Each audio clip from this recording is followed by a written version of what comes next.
Welcome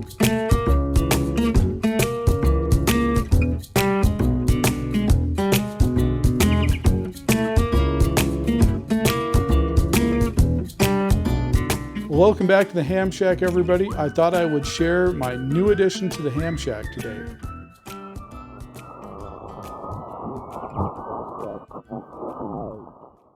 So I picked up a Kenwood TS-890 used, and I decided I would share some of my first impressions about this radio. I haven't had a whole lot of time on the radio.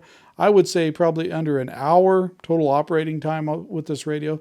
So I wanted to kind of go through some of my first impressions when I started kind of playing around with this radio. Even though I've had it in the shack for a couple weeks, I really haven't had a lot of time on the radio yet. But I wanted to go through those initial first impressions about this radio. Now, the reason I chose to buy the TS-890 was I've been kind of a Kenwood fan for a long time. I used to be a dealer for Kenwood radios for the two-way business. And I've had excellent luck with almost all of their radios. I can't think of any one that I really disliked a whole lot. Usually Kenwood products are laid out ergonomically. I just like Kenwood radios.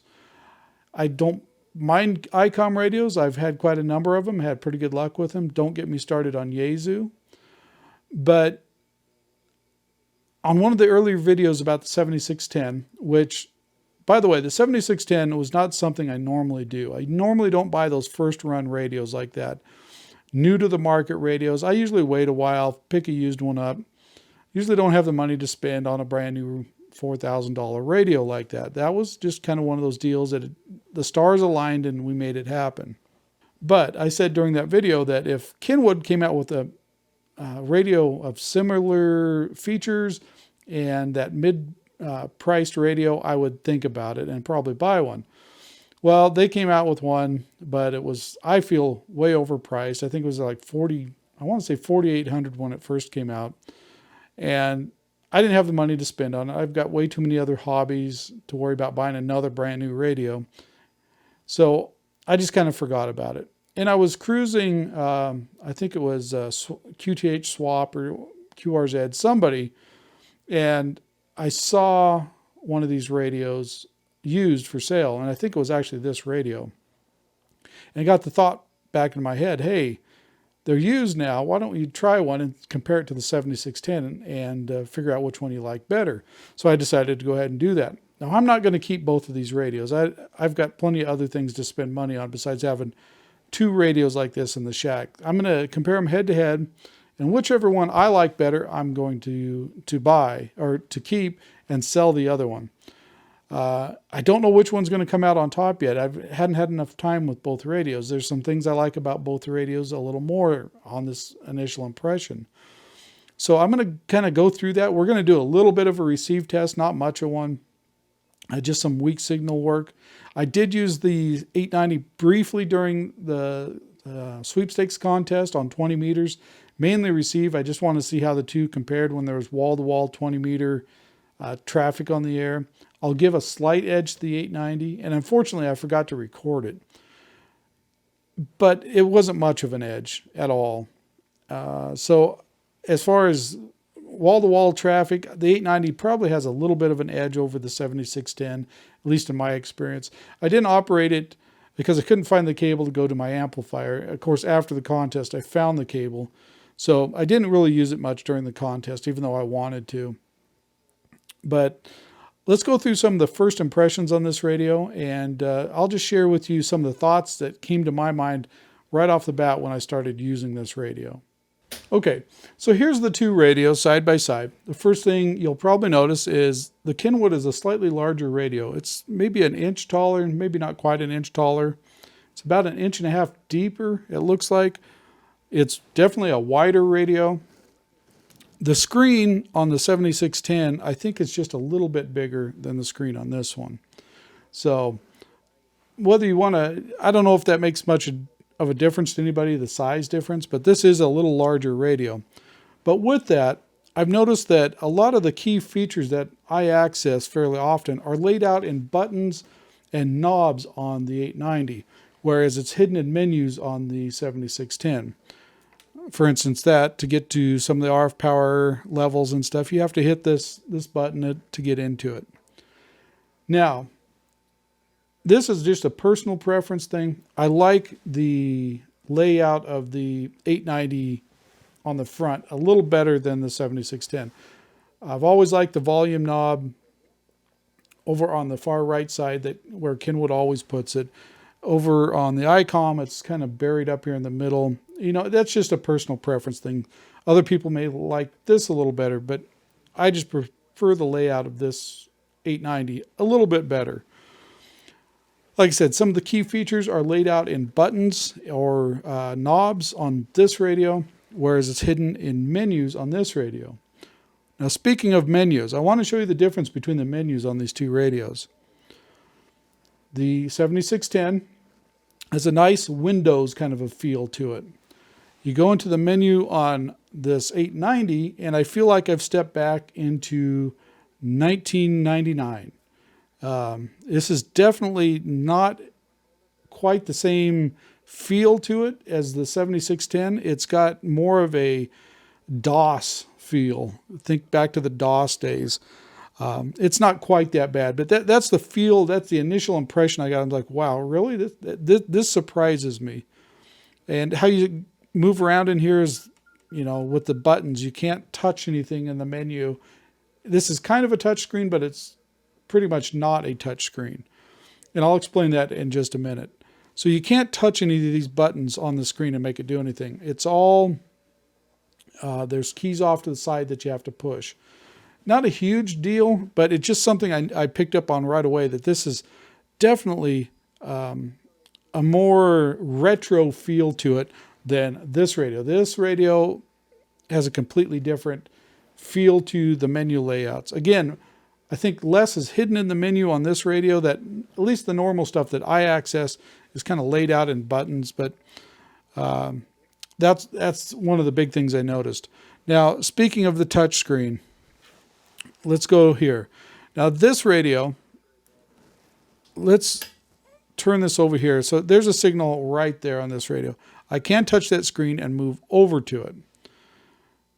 But that's about all you can do on this screen, is move frequencies.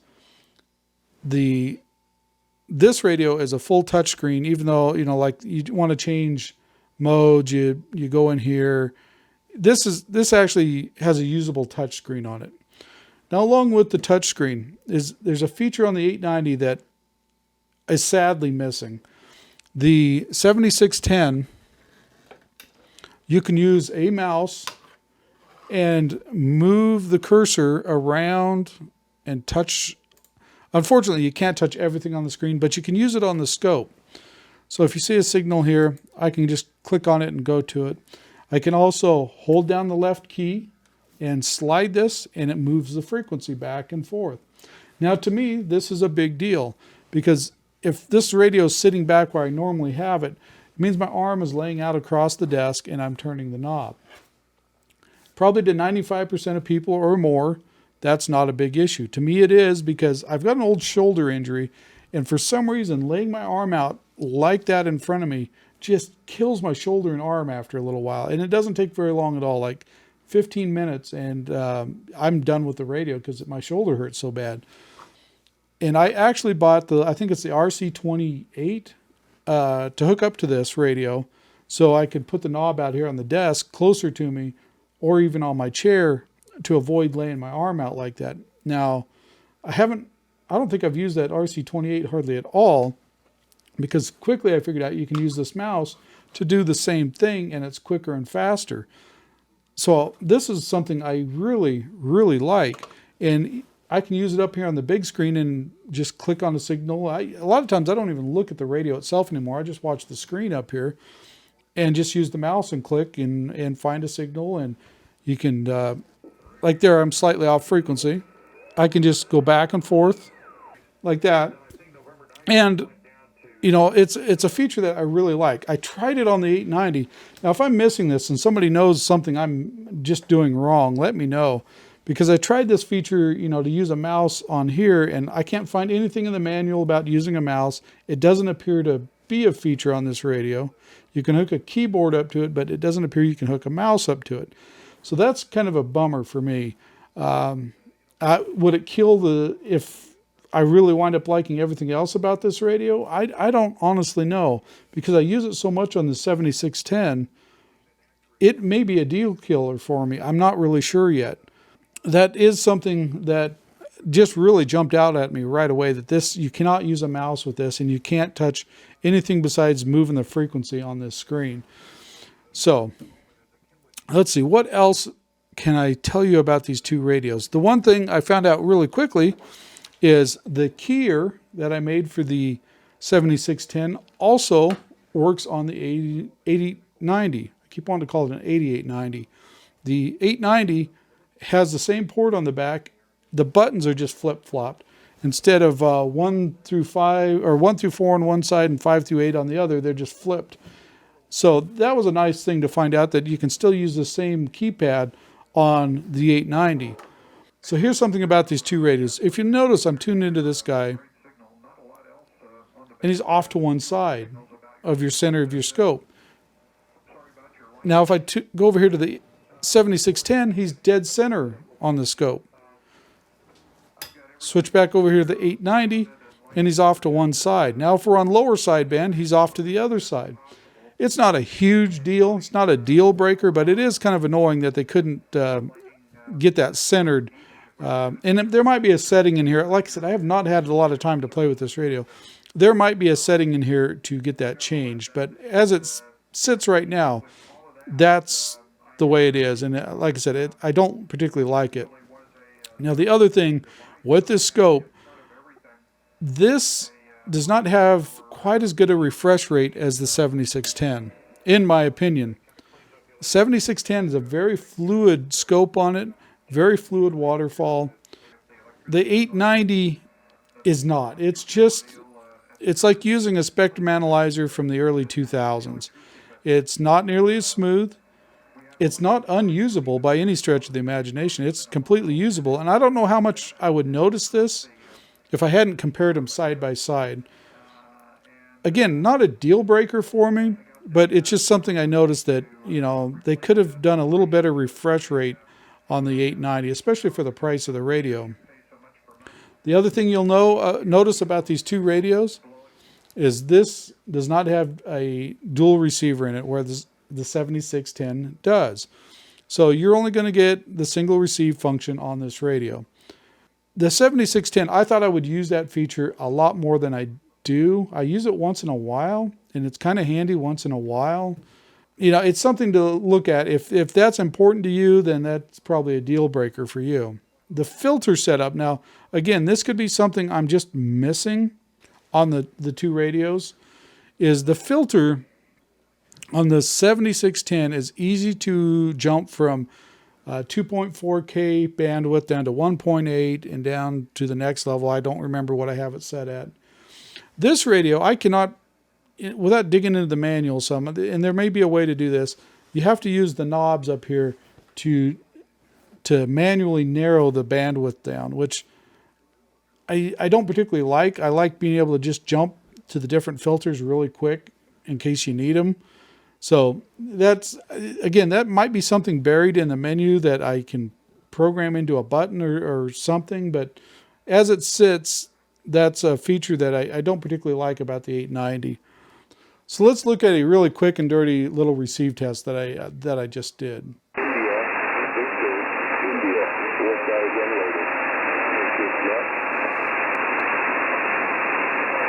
Okay, the other station there, I can just barely hear him.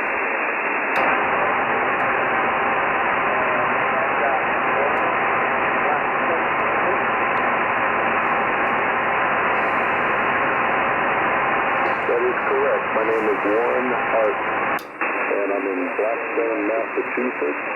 And I go to the VA in Loma Linda every once in a while.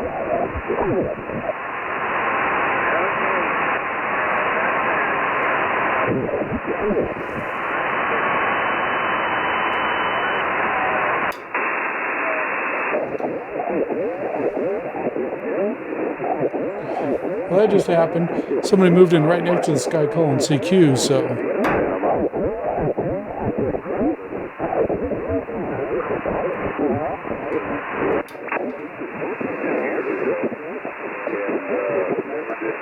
I'm going to turn the filter on here down to 1.8 kilohertz bandwidth here.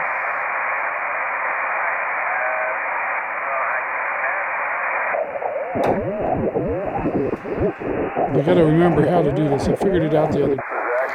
Okay.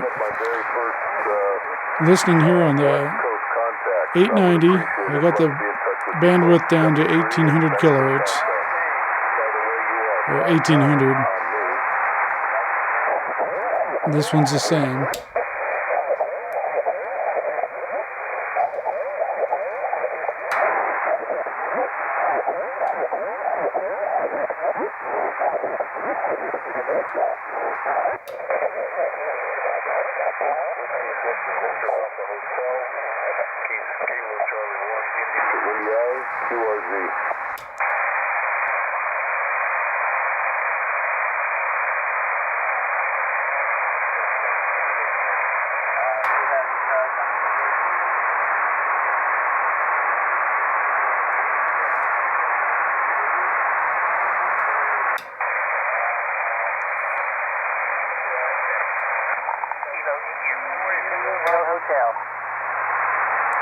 That's a strong enough signal either radio is fine with.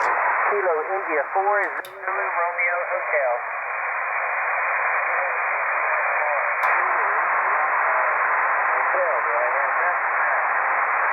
Yes, sir, you have it correct. I am portable in Texas. My name is Eddie, and I'm a Navy veteran. Okay, the guy calling CQ disappeared, so I'm going to open the filter back up.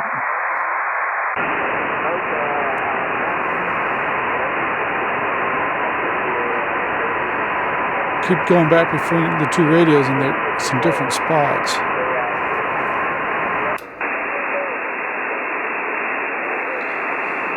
Now I'm going to turn. Things are quite real. Oh, I am on location, or I am portable in Texas for this week to have turkey and dressing. Okay, they're both on the same bandwidth now.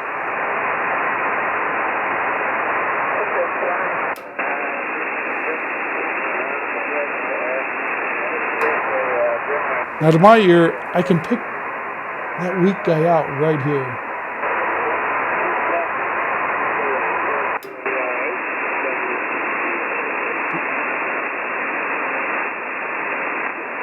Yes, sir. Well, I have talked to you once before, I think, but don't know that I ever got a card from you. But, thank you for being there and for activating the station. I still haven't picked out the call sign of the really weak station here.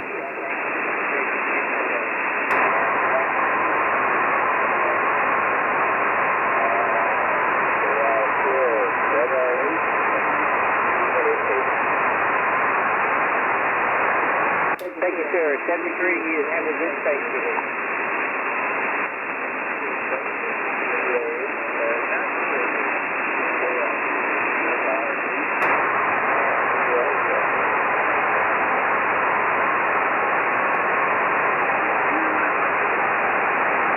November.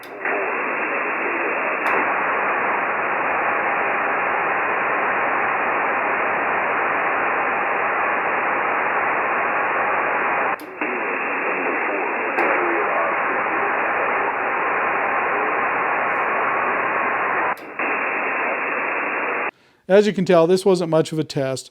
It's just the weakest signal I could find, and I wanted to see if either radio could pick this guy out.